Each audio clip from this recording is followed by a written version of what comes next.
Hola, buenas tardes. Gracias a la invitación de Movimiento Libertario de México hemos hecho estas 3 sesiones. Hoy ya es la final, en el que voy a tratar de cerrar las ideas que inicié y que he ido hilando a lo largo de 2 sesiones anteriores, sobre los fundamentos o digamos cómo llegué yo a la Escuela Austríaca de Economía, cómo la primera sesión justamente es de esto, fue de esto.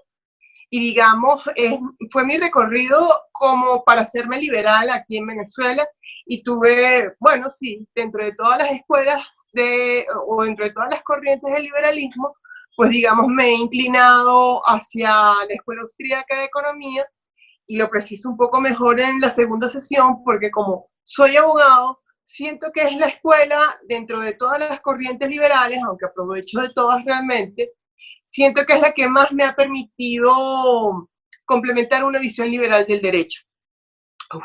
Juntar dos de mis pasiones, ¿no? Las ideas o la cultura de libertad por una parte y el derecho por otra.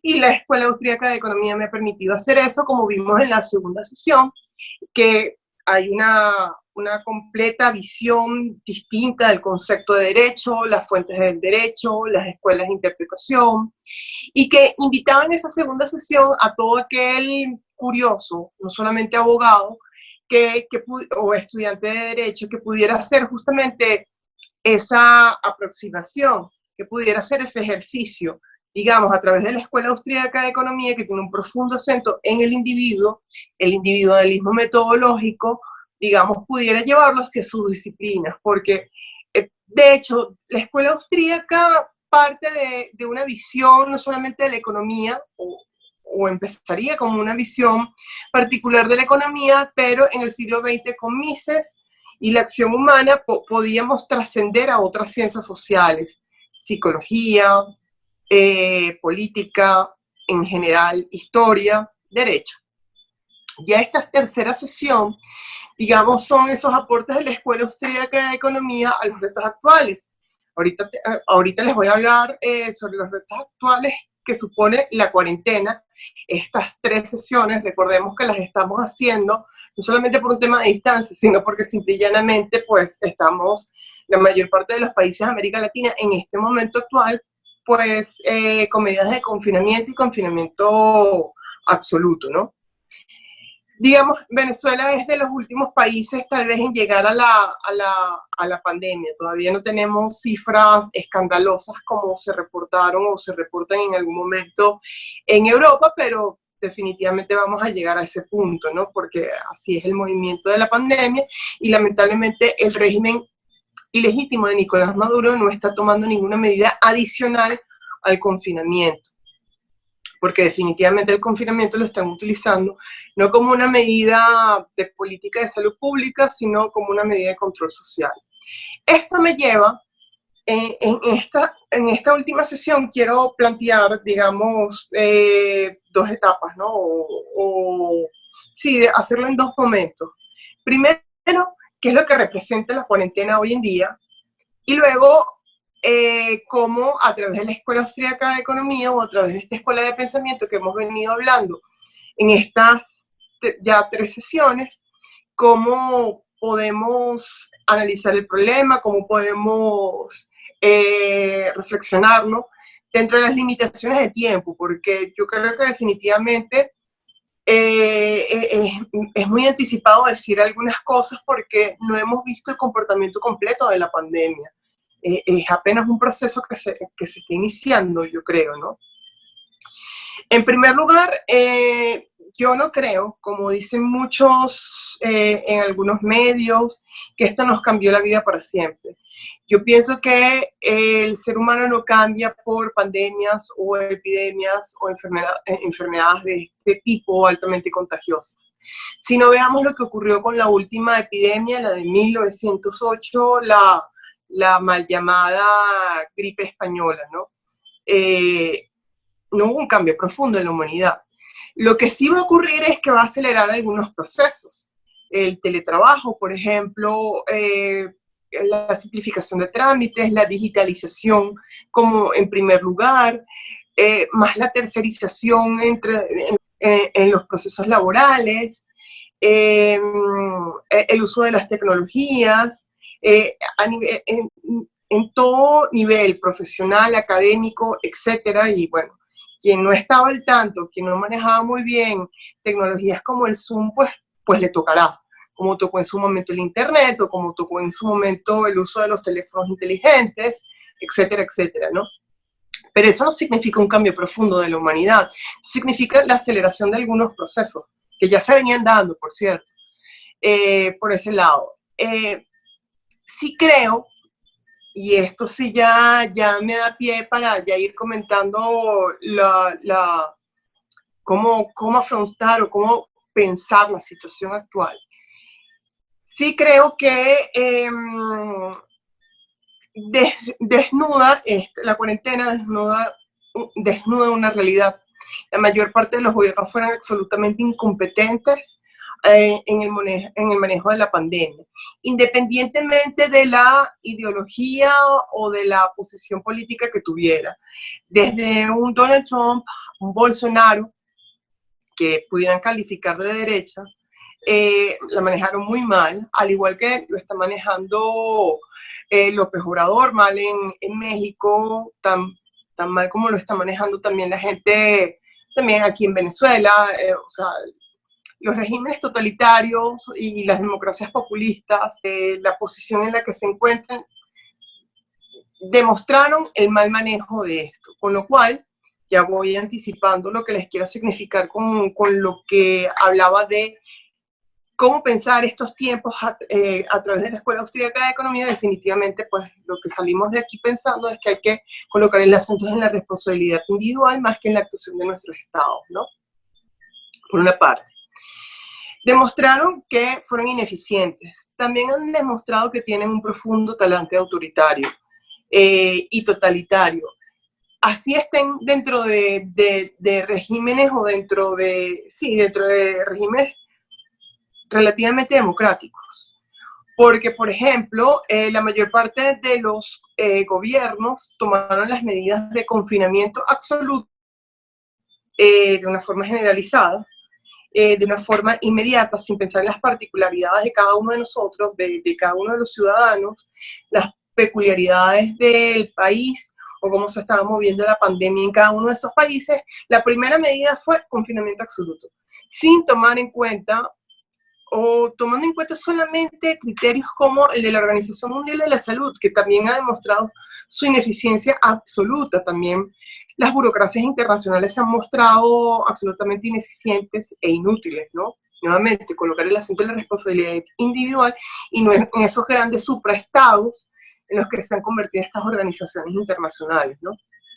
Entonces, a través de esa adopción, digamos, uniforme, en masa, en bloque, colectiva, sin pensar en las individualidades de cada caso, se ha desnudado un talante autoritario de cada uno de los gobiernos y la pasividad con que el ciudadano, con que la población asumió estas medidas por miedo, una gran incertidumbre, por no conocer los efectos de un virus que era relativamente nuevo. Pues digamos, estas aspiraciones se ven fortalecidas porque consiguieron una poca resistencia en la población, que apenas ya la mayor parte de los países estamos pasando por 60 días o ya los 2 meses de confinamiento, es que estamos empezando a cuestionar el confinamiento. Recordemos que al principio, cuando se dictan las medidas de confinamiento, muy pocos alzamos la voz ante, ya va, pero esta es la medida correcta, ¿es esto posible? ¿Podremos sobrevivir? No solamente con el tema del virus, sino las condiciones económicas, podremos sobrevivir con un confinamiento absoluto. Las voces aisladas fueron cuestionadas. Hoy en día, pues ya no son tan voces aisladas y ya muchos están mostrando preocupación porque, por ejemplo, en países de América Latina no te puedes dar el lujo de estar en tu casa 2 meses. Entonces, ya está empezando a pegar en el bolsillo. También ha mostrado no solamente un talante autoritario o totalitario de los gobiernos, sino también de los ciudadanos. Veamos la actitud de muchos ciudadanos españoles, muchos ciudadanos europeos, de delatar al otro, de exigir no si tú eres una persona de alto riesgo, te inquiero que no estés cerca de mí o te inquiero que ni siquiera habites en mi mismo edificio.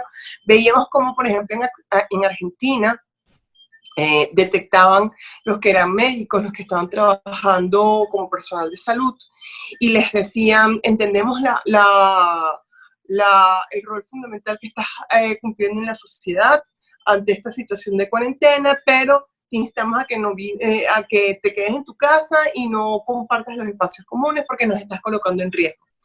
Esa actitud egoísta, irracional, poco solidaria, también ha demostrado esa parte oscura que no queremos saber de nosotros como seres humanos. Entonces, toda esta cuarentena ha demostrado, digamos, que el mayor precio de la libertad no es conseguirla, sino es su eterna vigilancia, ¿no? Y en otros procesos, como en las guerras, las crisis económicas, lo que estamos viviendo hoy en día, la pandemia, pues sale a la luz pues nuestros lados más oscuros, del lado del gobierno, del lado del ciudadano, porque al fin y al cabo,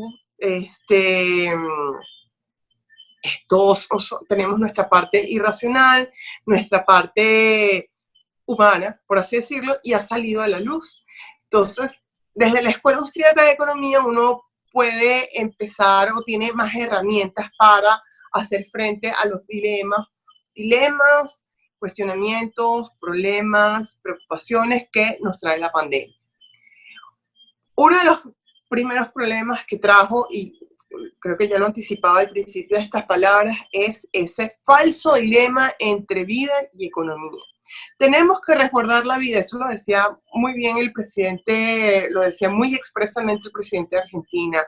Si hay que escoger entre la vida y la economía, pues yo prefiero la vida. Es que estamos ante un falso dilema. No son contrapuestos, son complementarios, son necesarios. La vida solamente es sostenible a través de la economía, porque la vida no se sostiene del aire, de aspiraciones, de deseos, de la nada. La vida se sostiene a través de condiciones fácticas que te den calidad de vida, que te den bienestar. Y eso es solamente posible con trabajo, con actividad económica, con movimiento económico.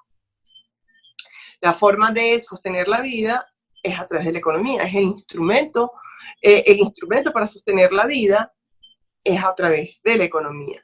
Así que se nos presenta un falso dilema y eso hay que insistir, es un falso dilema. Y lamentablemente veíamos como en el común de las personas o en el común del día a día, veías vida o economía. Hoy en día, pues ya después, ya lo que les advertía, ya cerca de 2 meses de confinamiento, pues ya la gente empieza a entender, no, ya va, no son contrapuestos, yo necesito salir y sobrevivir también, necesito salir y trabajar, por una parte. Por otra parte, yo creo que vamos a estar, también hay otra tensión entre salud y privacidad. Hemos visto que algunos de los países que han reportado menos número de muertos, menos contagiados, son los que también han aplicado ciertas medidas férreas de control, no solamente los test inmediatos, sino también acceder a data y la información, a data de cada una de las personas, incluso sin necesidad o sin haberla requerido antes, como a través de métodos o del sistema de vigilancia biométrica. Hay una fuerte tensión con la privacidad y eso es delicado y eso es algo que atender y hay que vigilar. Esa tensión va a quedar definitivamente y yo creo que hay que tratar de preservar también la privacidad, es necesaria, porque son nuestros datos y quien los va a tener es el Estado. Siempre hay que advertir, siempre hay que tenerle temor, por así decirlo, al Estado. Otra de las discusiones que se dio durante esta cuarentena también fue qué actividades debes permitir excepcionalmente durante esta cuarentena. Y bueno, se hablaba de medicamentos, de alimentos, de lo que te permite sostenerte mínimamente, por así decirlo, ¿no? Y recuerdo que dentro de las primeras reacciones estaba la de Pérez Reverte, sabemos, un intelectual, escritor español, que decía qué lástima que la cultura o los libros no sean considerados como bienes de primera necesidad y no estén dentro de las medidas o dentro de las áreas en las que el gobierno español establece la excepción de permitir trabajar o de permitir que siga funcionando en época de cuarentena. La reacción en Twitter frente a esa opinión de Pérez Reverte fue decir, claro, porque tú vendes libros, porque tú vas a dejar de vender libros, porque está atacando tu bolsillo, pero no estás pensando, aquí la gente puede vivir sin un libro, pero no puede vivir sin el pan. Y también es una errada aproximación del problema, porque se piensa lamentablemente que la cultura no tiene nada que ver con la economía, y la cultura es uno de los ámbitos de la economía, que te nutra el alma, que nos ayude, y gracias a Dios los libros a muchos de nosotros nos ha permitido sobrellevar este confinamiento, no le quita el aspecto económico que tienen estas áreas. La cultura forma parte de la economía y cuando, por ejemplo, muchos clamamos que también hay que tomar en cuenta la economía, que necesariamente tienes que tomar la economía para que los estragos de la epidemia o de la pandemia no sean mayores al virus mismo y no venga una situación de extrema pobreza, hambruna, etcétera, etcétera. Es decir, que no se extiendan los efectos que vemos en Venezuela a nivel mundial. Nosotros estamos hablando, o nosotros los liberales también estamos colocando el ámbito cultural allí. Hay formas, nuevamente, yo pienso, y eso nos va a tocar hacerlo, que se deberá convivir con el virus hasta que desarrollemos un sistema inmunológico que nos ayude a defendernos frente a eso y se desarrolle la vacuna frente al virus. Mientras eso ocurra, que todavía falta por los procesos naturales de una enfermedad, mientras eso ocurra, vamos a tener que convivir, vamos a tener que estudiar, trabajar, desarrollar nuestra vida con relativa normalidad junto con el virus, es decir, vamos a tener que salir, es decir, el confinamiento no podrá ser la única medida, y ya se está evaluando que no sea la única medida, porque ya incluso algunos científicos, y no quiero meter en un área que no sea mi área, pero definitivamente ya algunos científicos están comenzando a decir que el confinamiento no es la mejor medida para actuar frente al virus. Entonces, cuando nosotros, desde la perspectiva liberal, cuando hablamos de la economía, estamos hablando de todos los ámbitos económicos. Y ese es el problema cuando excluyen a la cultura de estos temas, por no entender, y la escuela austríaca te enseña perfectamente que la economía es profundamente humana, que mientras haya seres humanos participamos todos en el proceso de mercado, y dentro de ese proceso de mercado, en oferta de bienes y servicios, está perfectamente la cultura. Ese es el problema de no entender y de decir, no, eso es económico, eso es dinero, eso es malo, eso es comerciante, eso es empresario. No, eso es lo que me permite mi sustento y ahí están involucrados todos, incluida la cultura.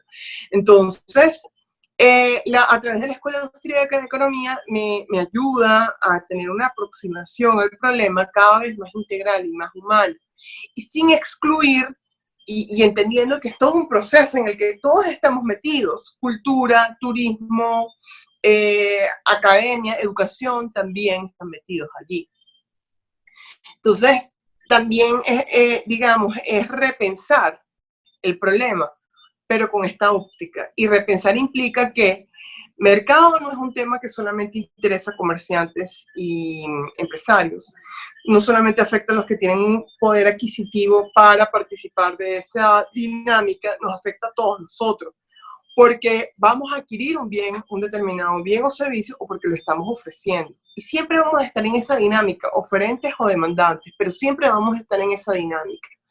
Y esa dinámica involucra a todos. Esa dinámica, mientras exista ser humano, mientras existan aspiraciones de sobrevivir, nos afecta a todos. Entonces, digamos, esos debates, entre comillas, que se dan, están, digamos, o tienen una aproximación bastante miope del problema.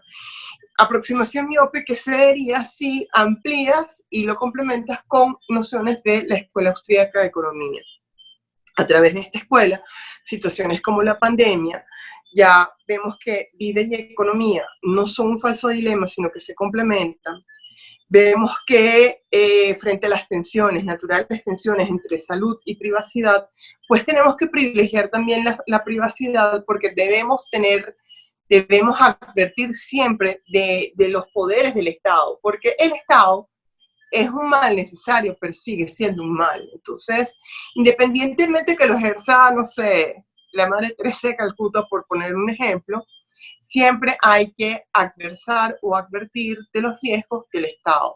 Y eso en temas de privacidad es importante, y eso es algo que yo creo que de ahora en más que va a ponerse sobre la mesa, sobre el tapete, por así decirlo.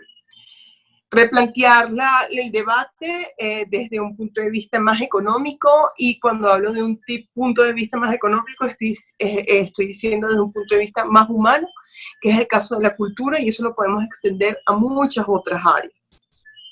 Otro tema, que repensemos los temas actuales a través de la Escuela Austríaca de Economía no significa que no va a haber perjudicados, por así decirlo, con esta cuarentena.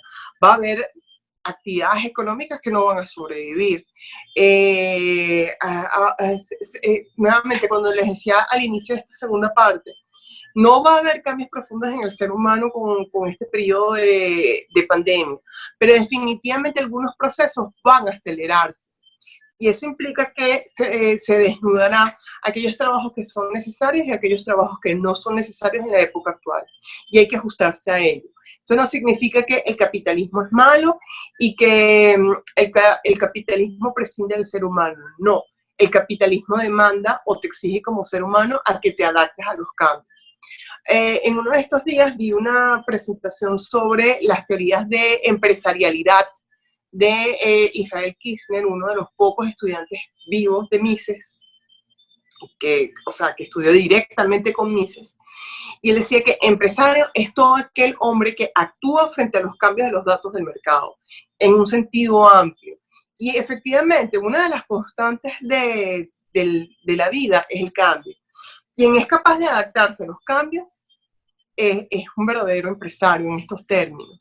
Y por supuesto los resultados pueden ser muy duros. Por supuesto, hoy en día, ¿qué áreas pueden verse perjudicadas y que no es un tema de injusticia, sino simple y llanamente es una realidad? Turismo, hotelería, porque pueden ser las propias aerolíneas, o supondrán una reinvención de ellas mismas, ¿no? Entonces, plantea nuevos retos también para la empresarialidad. Y retos implica repensar, no quedarse estancado con los métodos tradicionales. Implica, sí, bueno, por ejemplo, puede ser lanzarse a las redes sociales como mecanismo porque no te puedes mover hoy en día. Implica propuestas de servicios que antes no te hubieses planteado en otro contexto. Incluso aún en Venezuela lo digo. Y a este punto yo quiero aclarar algo. Cuando yo hablo de empresarialidad, y desde el caso venezolano, no es porque yo trato de ocultar el sol con un dedo, no es porque trato de vender una idea falsa de bienestar, porque bueno, sabemos que de los países de la región, uno de los países, el país más destruido es Venezuela. Ha habido 2 décadas de destrucción en él. Pero nuevamente, si tomamos en cuenta el concepto humano del mercado que plantea la Escuela Austríaca de Economía, que fue inicialmente presentado, por así decirlo, o perfilado por Mises en la acción humana, mientras haya ser humano, mientras haya intenciones de sobrevivir, mientras haya vida, hay mercado. Incluso en contextos tan adversos y tan destruidos como el venezolano, hay empresarialidad. Entonces, y eso lo digo por casi todos los países de América Latina, porque no todos vamos a tener las mismas herramientas o no tenemos las herramientas para superar esta cuarentena, que va a ser muy difícil definitivamente. Muchos anticipan, es muy difícil hacer una lectura ahorita, pero porque, digamos, es un proceso que está en curso. Todavía no tenemos nada definido ni definitivo.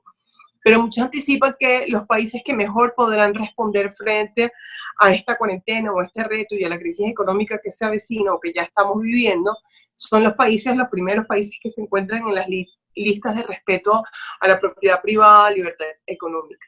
Bueno, ya sabemos, los países de América Latina siempre están de último en estas listas. tenemos menos herramientas y hay que tener conciencia de ello. Eso no significa que el capitalismo murió, que es otra discusión estéril que ha traído la cuarentena. No significa que el capitalismo murió, eso no significa que el capitalismo no sirve, eso no significa que el capitalismo ha olvidado países de nuestra región, no. Eso lo que significa es que estamos viviendo una época de aceleración de procesos. Teníamos que, digamos, tener las provisiones, por así decirlo, ante una situación difícil. Ninguno de nuestros países, la mayor parte de los países de América Latina, salvo casos como Uruguay, hubiese colocado a Chile en algún momento, pero lamentablemente los últimos procesos sociales, bueno, han llevado un retroceso a Chile, lamentablemente. Pero los países de América Latina no la vamos a tener nada sencillo. Por supuesto, el caso venezolano es mucho más difícil y imagínense lo duro que es para mí, siendo venezolana, que vive en Venezuela, decir esto, ¿no? Pero el capitalismo no es que esté muerto, ni que se ha olvidado de estos países, no. La realidad es que más bien se impone la necesidad de mantener la actividad económica hoy más que nunca y que el resultado de nuestro esfuerzo es lo que nos va a permitir tener más herramientas para afrontar esta cuarentena.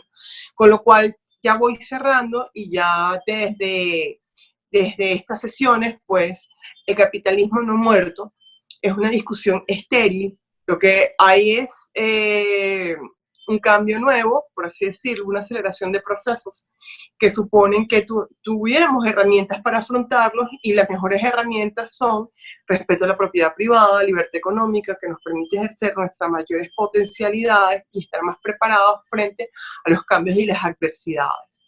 Entonces, el llamado, o con estas 3 sesiones, que era una aproximación a la Escuela Austríaca de Economía, es decir, desde mi posición como liberal y con esta inclinación, que esta escuela del pensamiento no solamente se limita a lo económico, sino que me da más herramientas para pensar el mundo que estamos viviendo hoy en día, y sus fundamentos, sus realidades, porque, digamos, la Escuela Austríaca de Economía pasó a ser una escuela de pensamiento, pasó a ser una escuela filosófica, más que económica. Gracias.